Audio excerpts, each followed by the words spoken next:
ये जो रथ यात्राएं शुरू हुई हैं चुनाव से पहले, ये किस तरह का माहौल दिखा रही हैं? और उत्तर प्रदेश में हर आदमी रथ यात्राओं में अपनी बहुत भीड़ आने की बात कर रहा है, कोई उसको फ्लॉप बता रहा है। आप किस नजरिए से देखते हैं इसे?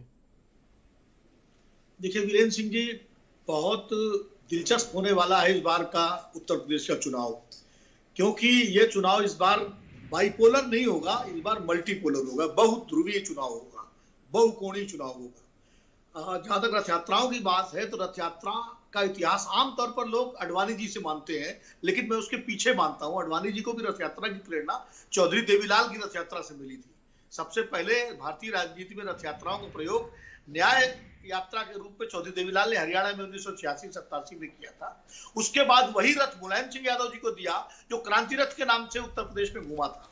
उस दौर में हमने उसको as a reporter, as a journalist हमारे टाइम्स में था, मैंने कवर भी किया था। तो रथ यात्रा वहां से शुरू हुई है, रथ यात्राओं की राजनीति। और उसके बाद अडवाणी जी ने अयोध्या को लेकर के अपनी राम रथ यात्रा शुरू की, राम मंदिर यात्रा शुरू की। फिर वो बीजेपी एक तरह से रथ यात्राओं की राजनीति में पारंगत हो गई। जोशी जी की एकता यात्रा और तमाम सारी रथ यात्राएं निकली, मोदी जी ने गुजरात में निकाली। लेकिन उत्तर प्रदेश में इस बार जो रथ यात्राएं निकल रही हैं, खास करके दो रथ यात्राएं जिनका आज शुभारंभ हुआ है, एक अखिलेश जी की, एक उनके चाचा शिवपाल जी की। अभी दीपक मिश्रा जी को मैं सुन रहा था, वो उन्होंने अपनी ही बात को कह दिया कि जब समाजवादी एकजुट होकर लड़े तो जीते, और जब समाजवादी अलग अलग लड़े तो हारे। तो अगर अलग अलग लड़ेंगे अखिलेश जी और शिवपाल जी, तो क्या हार हो जाएगी? ये भविष्यवाणी आप अभी से कर रहे हैं। तो मुझे तो बड़ा अजीब लगा कि आप आह्वान करिए एकजुट होने का, लेकिन खुद ही आप अपने ही इतिहास चक्र से लोहिया जी को कोट करते हुए कह रहे हैं कि अगर अलग अलग लड़ेंगे तो हारेंगे। तो अगर मान लीजिए एकजुट होकर नहीं लड़े तो आप हार की भविष्यवाणी क्यों कर रहे हैं? नंबर एक। दूसरी बात यह है, मैं कांग्रेस के प्रवक्ता को भी सुन रहा था। कांग्रेस के प्रवक्ता बता रहे थे कि अखिलेश जी नहीं निकले, प्रियंका जी निकली, राहुल जी निकले। ठीक है, निश्चित रूप से प्रियंका जी बहुत मेहनत कर रही है, लेकिन अगर यही मेहनत उन्होंने थोड़ा 2019 के लोकसभा चुनाव में जब उनकी लॉन्चिंग हुई थी और उसके बाद पार्टी हार गई थी उत्तर प्रदेश में, उसके बाद अगर उन्होंने मेहनत को थोड़ा सा किया होता, और बजाय कि हाथरस जाके या सोनभद्र जाके वो उसके बाद फिर गैप हो गया, अगर वो कंटिन्यूअस जिले जिले में जाके अपनी उपस्थिति दर्ज कराती, तो आज उत्तर प्रदेश में कांग्रेस पार्टी लड़ाई की मुद्रा में बहुत आगे होती, लड़ाई की उसमें।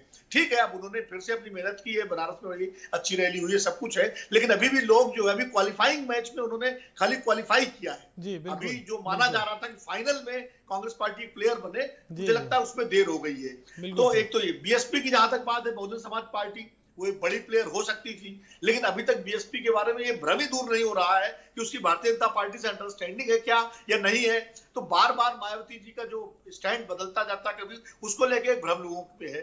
अखिलेश जी निकले हैं, देर से निकले हैं, बात सही है, लेकिन निकले हैं। अब ये चैलेंज, अभी तक चुनाव प्रचार में भारतीय जनता पार्टी सबसे आगे चल रही थी, और खासकर कोविड के कुप्रबंधन के बाद जो छवि खराब हुई थी सरकार की, उसको डैमेज कंट्रोल करने में योगी आदित्यनाथ ने बड़ी मेहनत की और कोशिश की। मोदी जी भी कई बार आए और भाजपा ने जो है बड़ी मेहनत की, लेकिन लखीमपुर की घटना के बाद भारतीय जनता पार्टी बैकफुट पे आ गई। और इस तरह बैकफुट पे आ गई जिस तरह से आरोपी जो आशीष मिश्रा, अजय मिश्रा के जो बेटे हैं गृह राज्य मंत्री के, उनकी गिरफ्तारी में जो देरी हुई और अभी तक उनको हटाया नहीं गया मंत्रिमंडल से अजय मिश्रा को, तो कहीं ना कहीं जो अवधारणा है उस पर भारतीय जनता पार्टी पिछड़ गई, और उसके बारे में एक लड़ाई में, जो युद्ध में, दौड़ में आगे चल रही थी, उसमें थोड़ा सा बैकफुट पे आई है। तो अब मामला बिल्कुल लेवल प्लेइंग फील्ड का है। अखिलेश जी निकल चुके हैं, शिवपाल जी निकल चुके हैं, सतीश मिश्रा जी उत्तर प्रदेश में घूम ही रहे हैं प्रबुद्ध वर्ग को लेकर के, और तो प्रियंका जी घूम रही है। तो बड़ा दिलचस्प चुनाव होने जा रहा है कि जो मेजर प्लेयर है चारों, वो मैदान में अपने अपने तरीके से निकल चुके हैं, और असली चुनाव की तस्वीर अब सामने आएगी।